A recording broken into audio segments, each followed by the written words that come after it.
O Jornal da Rede Alesp está de volta e já vamos aí direto à nossa próxima entrevista. Vamos falar sobre o aumento nas vendas de medicação sem eficácia comprovada para o Covid-19. Embora não haja evidências científicas de que alguns medicamentos previnam ou curem a Covid-19, um levantamento feito pelo Conselho Federal de Farmácia mostrou que as vendas da hidroxicloroquina mais que dobraram de 2019 para 2020. O aumento foi ainda maior no caso da ivermectina, atingindo 557%. E sobre esse assunto, nós vamos conversar agora com Tarcísio José Palhano. Ele é assessor da presidência do Conselho Federal de Farmácias, o CFF. Bom dia, professor. Seja bem-vindo ao Jornal da Rede Alesp. Bom dia, Lilian. Bom dia, Fábio. Um prazer falar com vocês. Prazer é nosso, viu, professor? Professor, quais os medicamentos que, impulsionados por essa pandemia, estiveram na lista dos mais vendidos no ano passado? Olha, Fábio, inicialmente houve um aumento pronunciado em algumas substâncias como hidroxicloroquina, vitamina C, vitamina D, ivermectina um pouco depois, e chamando muita atenção, especialmente o caso da vitamina C e da hidroxicloroquina, que foram aumentos realmente muito pronunciados. Isso foi bem no início. E também chama muita atenção de que, nesse mesmo período em que o Conselho fez essa pesquisa, o Conselho Federal de Farmácia, houve um medicamento que teve suas vendas reduzidas, não é? Muito curioso, que foi o caso do ibuprofeno. E ambas as coisas estão associadas à pandemia, né? O aumento para alguns, não é? Como você falou, por as pessoas acreditarem que se beneficiariam do uso, aliás, ainda hoje acreditam. E no caso da queda do ibuprofeno, foi porque em um determinado momento foi divulgado que pessoas que estavam com a Covid-19 e que estavam utilizando ibuprofeno tinham apresentado agravamento do quadro. Então, curioso que isso repercutiu na redução de vendas. Depois se viu que não tinha nenhuma correlação. O professor, mais uma vez a gente agradece sua participação aqui no Jornal da Rede Alesp, trazendo essas informações, porque não tem um dia que não se abre qualquer canal de televisão ou algum veículo de comunicação que a gente não vê sobre esse assunto hoje tão abordado, né? O tratamento precoce. Qual que é o posicionamento do Conselho Federal de Farmácia em relação a esse chamado tratamento precoce? Porque isso dá mesmo, é o desespero das pessoas de tentar se proteger dessa pandemia aí, né, que assolou o mundo e tem causado temor às pessoas. Veja bem, o Conselho Federal de Farmácia é o órgão máximo da profissão farmacêutica no país. Né? É o órgão que fiscaliza, que normatiza a profissão e fiscaliza o exercício profissional. E, historicamente, independente de pandemia, historicamente o Conselho Federal realiza no mês de maio, todos os anos, especialmente na última semana, uma ação intensa sobre a promoção do uso racional dos medicamentos, né? E se utilizando dos meios de comunicação, é claro, que são os meios que mais atingem a população. Então, como é que um órgão que se propõe a defender o uso racional dos medicamentos poderia agora vir a concordar com o uso off-label de medicamentos que não tem nenhuma comprovação científica. Então, é claro que o Conselho Federal de Farmácia é absolutamente contrário ao uso dessas substâncias pela absoluta falta de evidências científicas sobre a eficácia e a segurança dessas substâncias na pandemia da Covid-19. Professor Tarcísio, o senhor falou agora o termo off-label, né? O senhor poderia explicar para o nosso espectador o que significa esse termo e, ao mesmo tempo, explicar também qual a obrigação do farmacêutico em relação a dispensar, né, que determinados medicamentos têm essa prescrição para uso off-label? Fábio, excelente a pergunta, porque na realidade se fala muito, se tem falado muito, né? A imprensa fala muito e com certeza boa parte da população não sabe de que se trata. Quando um laboratório, uma indústria farmacêutica requer o registro de uma substância no órgão regulador de qualquer país, no nosso caso a Anvisa, e o laboratório, a indústria, tem que apresentar todo um dossiê no qual constam a indicação ou as indicações para as quais ou para a qual essa substância deverá ser utilizada. Então, off-label, não é? Uma tradução literal, bem até meio grosseira, significa fora da bula, significaria fora da bula, ou seja, seria o uso de um medicamento para uma determinada doença ou um sinal ou um sintoma, etc., para o qual ou para os quais essa substância não foi registrada no órgão sanitário competente. Então, isso é o que caracteriza o uso off-label de qualquer medicamento. Quanto à atuação do farmacêutico, né, o Conselho se preocupou, lançou uma carta aberta à população, não é, e também, claro, dirigida aos farmacêuticos, enfatizando, não é, os cuidados que o farmacêutico deve ter no momento de dispensar um medicamento, para que as pessoas saibam também, dispensação é um termo técnico que significa liberação do medicamento. Então, isso é já uma obrigação do farmacêutico ao dispensar qualquer medicamento. Ele tem que avaliar as condições legais e técnicas da prescrição, porque a dispensação é um ato farmacêutico. Então, no momento que, por algum motivo, haja alguma incoerência, algum equívoco, ou mesmo algum erro em uma prescrição, o farmacêutico tem a obrigação de entrar em contato com o prescritor para esclarecer dúvidas e só depois proceder à dispensação. Então, agora, no caso isso, repito, é sistemático, né? Independente de pandemia.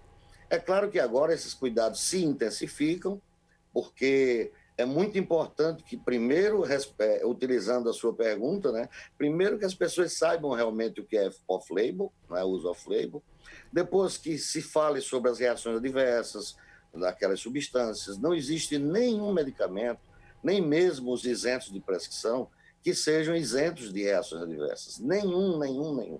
Professor Mas Tarcísio, graves ou menos graves, todos os medicamentos podem desencadear reações adversas. professor, E uma série de outras informações, como interações, etc., porque o paciente pode estar fazendo uso de outros medicamentos e agora ter prescrição de novos medicamentos e não ter atentado para essa possibilidade. Então, são informações úteis para respaldar, para sustentar a condição técnica e legal do ato da dispensação de medicamentos pelo farmacêutico. Professor, eu quero até pegar o gancho nisso que o senhor está falando, né? Sobre as consequências, né, de uma pessoa tomar um medicamento que não é o medicamento devido para o problema que ela está, né? E no caso da pandemia, que até hoje, com bastante informação, ainda tem gente que teime em dizer que determinados remédios fazem sim bem para quem está com a doença de Covid-19 ou que acaba precavendo a pessoa de ser infectada com a doença. Quais as consequências que uma pessoa tem ao ingerir esse tipo de remédio que não são os remédios mais adequados para a doença, professor? Fábio, mais uma vez, uma excelente questão para aclarar a sociedade, a população. Veja bem, eu vou pegar do pedacinho do que eu disse na resposta anterior. Não há medicamento que não possa produzir, promover riscos, desencadear riscos, porque o medicamento é uma substância estranha ao organismo. Todas as vezes que você usa um medicamento, o organismo responde, né, de uma maneira ou de outra, dizendo assim, opa, peraí, eu não lhe conheço, tal, o que é que você quer aqui? Enfim, ele responde com alguma manifestação que é chamada de reação adversa ou efeito adverso. Então, repito, isso é inerente a todo e qualquer medicamento. Imagina no momento que você está se expondo deliberadamente ou por influência de terceiros, de conhecidos, de amigos, ou, o que é pior, mesmo de pessoas da área da saúde, você está se expondo ao uso de um medicamento que você vai, além de não obter qualquer efeito terapêutico benéfico, você está se sujeitando a reações adversas que você não teria nenhuma necessidade de se expor para que elas pudessem vir a acontecer. Então, repito, além do não proveito, do não benefício daquela substância, o paciente está se expondo às reações adversas. Essas sim, repito, podem acontecer para qualquer medicamento em qualquer pessoa. Então, de novo, esclarecer a população que não faça isso, não faça isso. Porque, inclusive, é uma possibilidade, por exemplo, muita gente está fazendo isso por automedicação também. Então, existe também o risco de, ao utilizar um medicamento por automedicação ou mesmo por indicação, a pessoa está mascarando um diagnóstico primário anterior que tenha sinais ou sintomas mascarados, né, pelo uso daquele medicamento. E isso só vai piorar o quadro, vai retardar a identificação, a definição do diagnóstico e, consequentemente, a iniciação, a introdução da terapêutica adequada. Agora, professor, esses remédios, nesse momento de pandemia, que algumas pessoas teimam em tomar, dizendo que vai ajudar em relação ao Covid-19, essas pessoas estão conseguindo comprar esses remédios na farmácia apenas com uma receita médica? Teria como, de repente, as farmácias fazer um pouco mais exigências para quem fosse comprar esse remédio e não só a receita? Olha, Fábio, essa conduta ela é delegada pela própria Anvisa, pela agência reguladora. Então, houve um determinado momento nessa pandemia que, como essas vendas aumentaram muito, né, de vários desses medicamentos que a gente já mencionou, a agência incluiu alguns desses medicamentos, inicialmente a hidroxicloroquina, especialmente a hidroxicloroquina, ela colocou num rol de substâncias que são controladas de maneira particular, peculiar, mais rigorosa. Existe uma portaria na Anvisa, desde 1998, a portaria 344, que é quem determina como fazer o controle dessas substâncias, que são, especialmente, no início sempre era somente assim, relacionado aos medicamentos chamados entorpecentes e psicotrópicos, por causa da questão de dependência, etc. O que a Anvisa fez? Quando percebeu esse aumento bem exagerado, ela colocou algumas substâncias, como hidroxicloroquina, ivermectina, etc., nesse mesmo esquema de controle especial.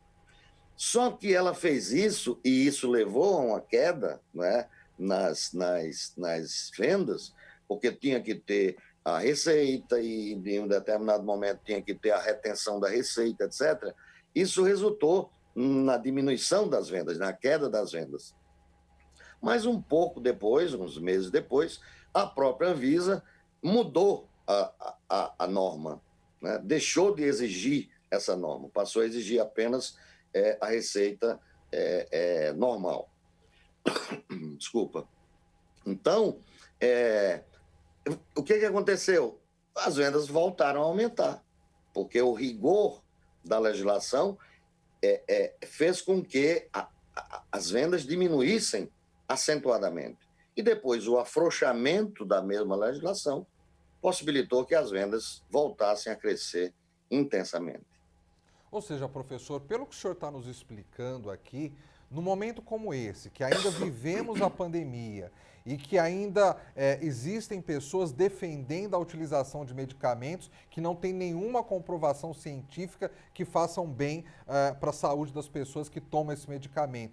O rigor da legislação nesse momento deveria ser bastante rigoroso mesmo, bastante forte. Não é o momento de afrouxar a legislação. É isso, né? Eu concordo com você. Não teria sido o momento, tá? Mas a situação atual é essa.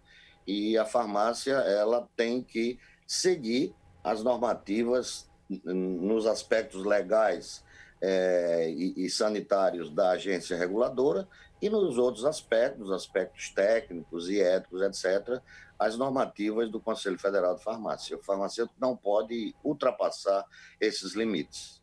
Professor, eu nem quero citar aqui como exemplo os remédios que estão sendo tomados por algumas pessoas em relação ao Covid-19, mas eu quero pegar um gancho no que o senhor falou no começo aí da nossa entrevista, que o senhor disse que assim que apareceu a pandemia, houve muito aumento de vitamina C e de vitamina D, né? As pessoas passaram a consumir mais isso, achando que isso daí poderia, de alguma forma, ajudar a precaver a doença.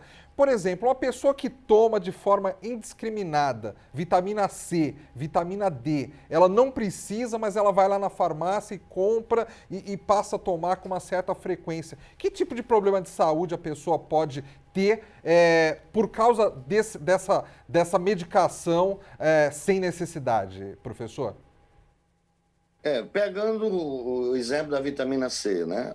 Na realidade, as necessidades fisiológicas de vitamina C, elas variam entre 50 e 60 miligramas por dia. Isso é possível obter perfeitamente com a alimentação, não é?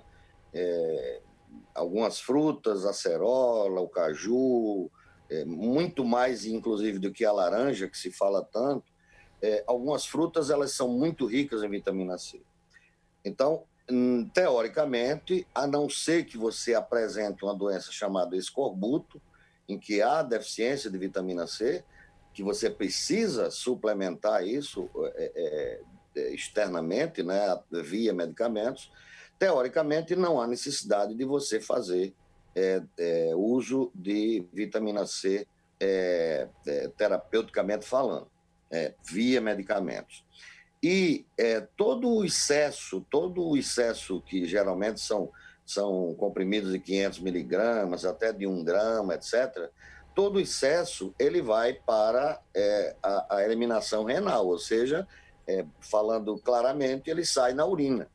Então, existem riscos, né, de isso modificar o pH da urina, o potencial hidrogeniônico da urina, e isso, inclusive, favorecer a ocorrência de determinado tipo de infecção, etc. Sobrecarrega os rins, professor? Sobrecarrega os rins?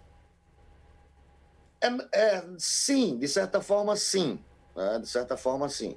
É porque os medicamentos, a grande maioria dos medicamentos se excreta por via renal, certo? Sai pela urina. E o rim tem que excretar todas as outras substâncias que são rejeitadas pelo organismo. Então, é mais uma tarefa para a função renal. Mas se lembre que nós estamos falando de uma substância ácida. Então, isso interfere nessa relação ácido-básico que existe no nosso organismo. Então, nós não, inicialmente, não há essa necessidade. E no caso da vitamina C, pode inclusive haver formação de cálculos, né? De cálculos pelo uso intensificado, aumentado da vitamina D. E o sol está aí para nos fornecer a vitamina D sem nos cobrar nada.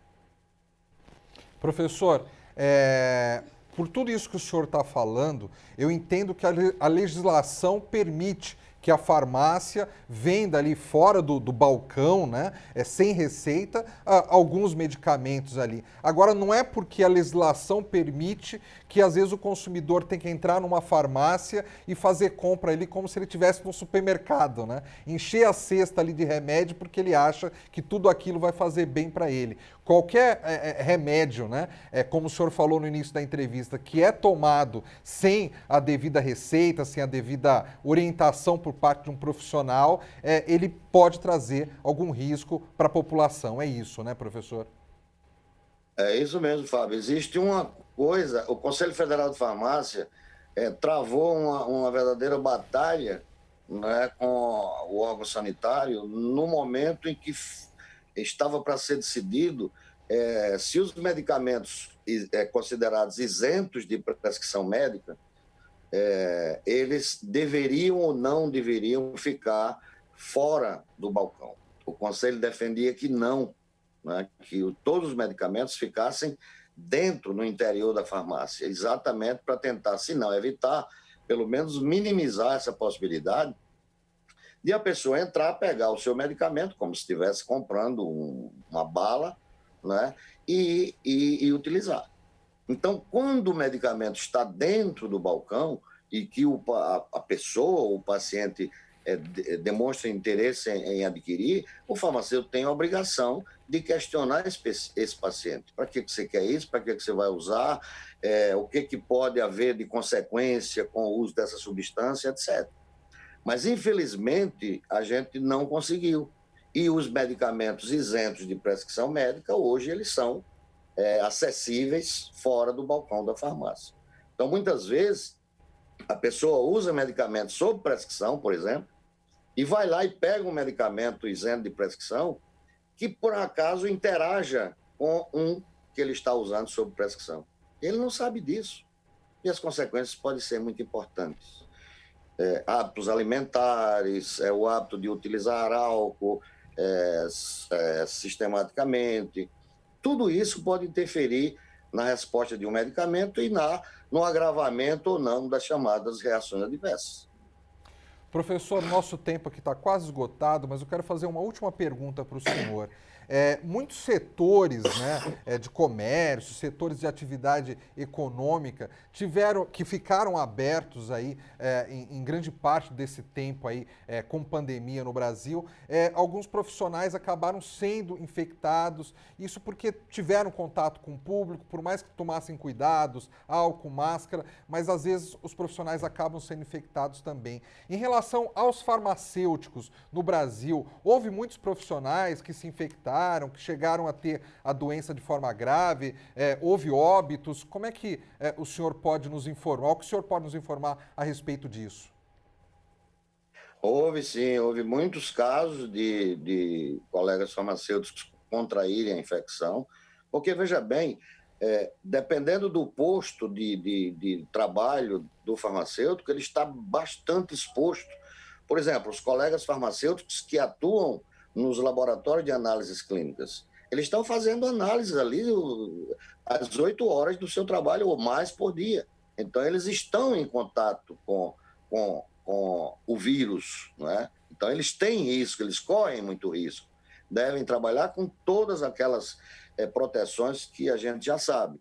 O colega que está na farmácia, que nós chamamos de farmácia comunitária, esta farmácia que está disponível nas ruas, não é, ao público, ele também pode estar em contato com pessoas que estão com Covid, às vezes assintomáticas, às vezes que não têm noção que estão, e por isso eles também correm riscos. Os colegas farmacêuticos que trabalham, por exemplo, na farmácia hospitalar, dentro dos hospitais, eles estão em contato direto com os pacientes por causa da dispensação dos medicamentos e por causa da sua ação clínica em determinados setores, por exemplo, nas próprias UTIs.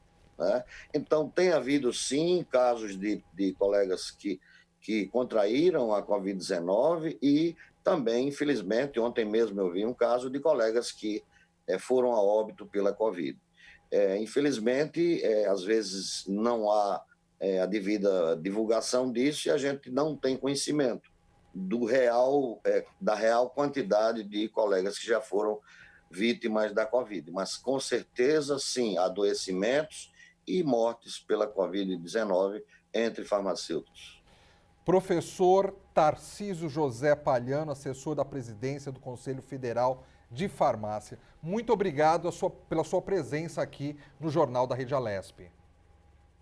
Muito obrigado, Fábio. Muito obrigado, Lília. Muito obrigado, André. Obrigado a vocês todos. E eu, particularmente, e com certeza o próprio Conselho Federal de Farmácia, estão à disposição de vocês quando vocês julgarem que nós poderemos ou podemos ser úteis à sociedade, levando a informação séria, ética, técnica, não é, para que as pessoas saibam, não necessariamente somente no momento da pandemia, mas durante toda a vida, que as pessoas possam ter informações e, através dessas informações, as pessoas mudarem a sua postura, a sua conduta em relação ao uso de um bem tão precioso como é o medicamento. Muito obrigado. Obrigado, bom dia, bom trabalho, professor. Obrigada, professor. Muito obrigado. Obrigado. O Jornal da Rede Alesp acabou de falar com o Tarcísio José Palhano. Ele é assessor da presidência do Conselho Federal da Farmácia e falou sobre os aumentos nas vendas de medicações sem eficácias comprovadas para a Covid-19. Belas informações, né, Fábio? Foi uma aula pra gente aula. do que ocorre hoje nas farmácias Brasil afora, né, Lilian? Com certeza.